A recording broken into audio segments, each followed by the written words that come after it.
After 20 years of marriage, everything changed with a single message on his phone. But there wasn't just one woman. There were exactly 5 of them. And I decided to bring them all together in the same room.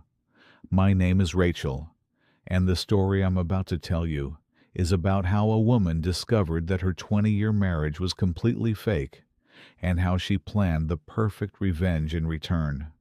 It all started that Thursday evening. David came home late as usual, looking tired.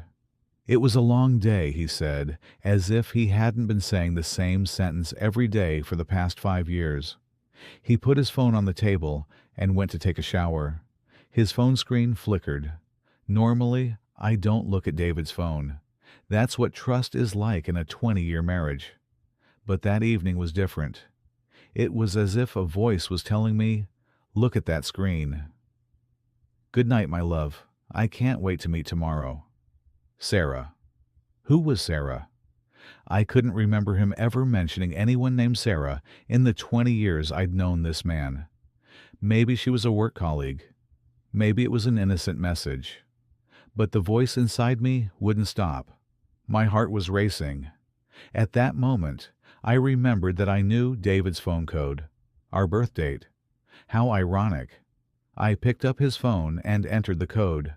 I opened the messages section, and what I saw at that moment shook the foundations of my 20-year marriage. There was Sarah, yes. But it wasn't just Sarah. Emma, Lisa, Jennifer, and Maria. 5 different women. 5 different conversations. 5 different "my love," "darling," "baby" addresses. My hand was shaking. I couldn't believe my eyes. I read each conversation one by one. He had been with Sarah for 3 years, Emma for 2 years, Lisa for 18 months, Jennifer for 1 year, and Maria. Maria was new, only 3 months, but their messages were already very intimate. How could this be possible? How had I not noticed anything in our 20-year marriage? Company trips, working late hours, weekend meetings. Everything made sense now. When David came out of the shower, I put his phone back exactly where he had left it on the table. I turned to him and tried to smile. "How was your day?" "Busy," he said routinely. "I have an early meeting tomorrow too. I need to get up early." "Of course," I said, no change in my voice. "I'm meeting my sister tomorrow too." That night, lying side by side in our bed, in the bed we had shared for 20 years, while David slept peacefully, I lay looking at the ceiling and thinking, how could this man be with 5 different women? How could he be so organized? And most importantly, how had I not noticed anything? The next day, after David left for work, I sat down and started planning.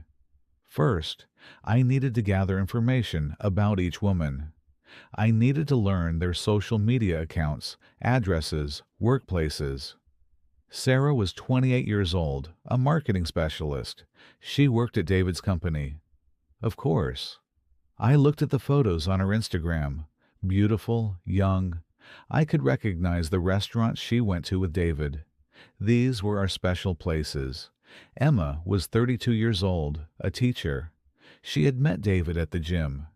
In her photos, she was wearing the necklace David had bought her, the same necklace he had bought me when he came back from a business meeting.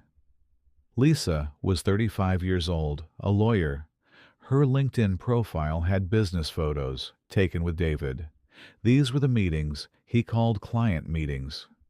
Jennifer was 30 years old, a nurse. She had met David during the period when he said he had heart problems last year. There was no heart problem, of course. There was just a new love. And Maria.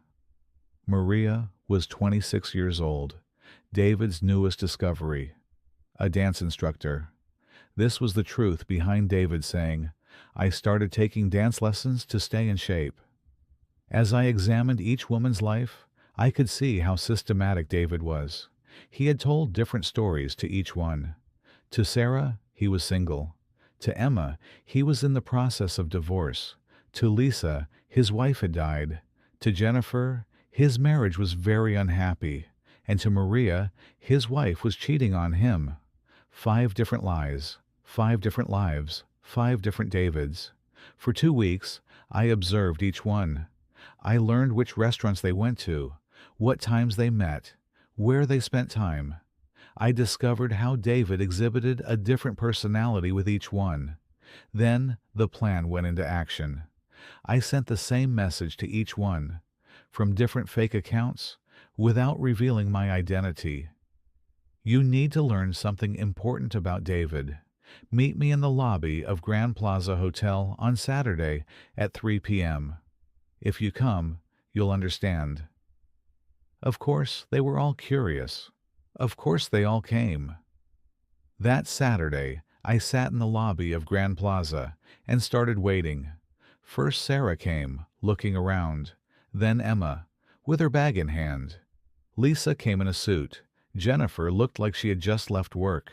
And finally Maria. She must have come from dance class because she was in sportswear. They all came separately, didn't notice each other.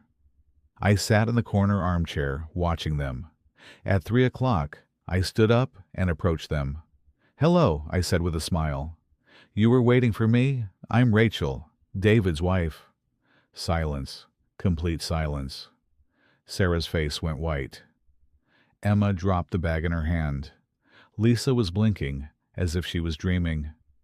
Jennifer opened her mouth, but couldn't make a sound. Maria stepped back. "Please sit down," I said in a calm voice. "We all have things to talk about." They sat down slowly. They were still in shock. "I know this is difficult," I began, "but you're all with David, and none of you know the truth." Sarah spoke first. "This isn't possible. David was single. He told me he was in the process of divorce too," said Emma. "He said his wife had died," whispered Lisa. "His marriage was very unhappy," said Jennifer. "His wife was cheating on him," said Maria. I smiled bitterly. "As you can see, he told different stories to each of you.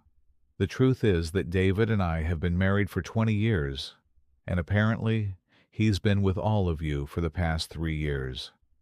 I took out the screenshots I had taken from David's phone from my bag and put them on the table. There were his messages with each of them. This is his phone. Here are his messages with you. The women examined the messages. Some started crying. Some got angry. Some just stared in shock.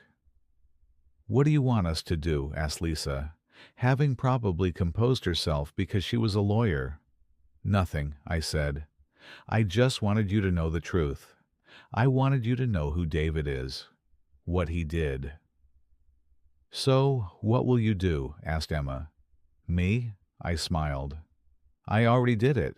When David comes home tonight, none of you will call him. None of you will answer his messages, because you all learned the truth." "That's it?" asked Jennifer in surprise. "That's it," I said. "David's punishment will be losing 5 women in his life at the same time. Emptiness, loneliness, a life where he can't cheat on anyone, can't deceive anyone." I stood up.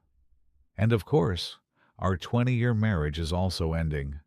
Divorce papers have already been prepared." The women looked at me. Some were still crying, some were looking with admiration. "Thank you," said Sarah. "Thank you for letting me learn the truth." "We all thank you," said Lisa. This took courage. When I returned home that day, David wasn't there. He had probably gone to meet one of the women. When his phone rang, they didn't answer. When no one replied to his messages, he came home in panic. "Rachel, what's happening? My calls aren't being answered. No one is replying to my messages." I turned to him and smiled. "David, sit down. We need to talk." "About what?" "About Sarah, Emma, Lisa, Jennifer, and Maria." The expression I saw on his face was exactly what I expected: fear, shock, and surrender. "Rachel, I can explain." "You don't need to explain, David. I've listened to enough explanations for 20 years. Now it's my turn." That evening, David confessed everything: how it started, how he was so organized, how he told different stories to each woman. But it was too late. The following week, divorce papers were signed. David couldn't contact any of the women because they had all learned the truth. He also had to resign from his company because Sarah and other employees had learned about the situation. Today, 2 years later, I have built a completely new life. I started my own business. I made new friendships. And most importantly, I learned to feel valuable. David's life, on the other hand, was completely dark. No woman trusted him. Everyone around him had learned the truth. And this was damage that couldn't be repaired with money or lies. Sometimes taking revenge is just revealing the truth. Sometimes the biggest punishment is for a person to live with the consequences of their own actions. And I, at the end of my 20-year marriage, feel stronger than I ever have. Because real power is not accepting being cheated on. Real power is demanding the respect you deserve. And real power is knowing your own worth. This is my story, and I hope every woman listening understands this. No man has the right to cheat on you. No man has the right to make you look like a fool. If you're being cheated on, don't hesitate. Reveal the truth. Take your revenge. And realize your own worth. Because you deserve so much more.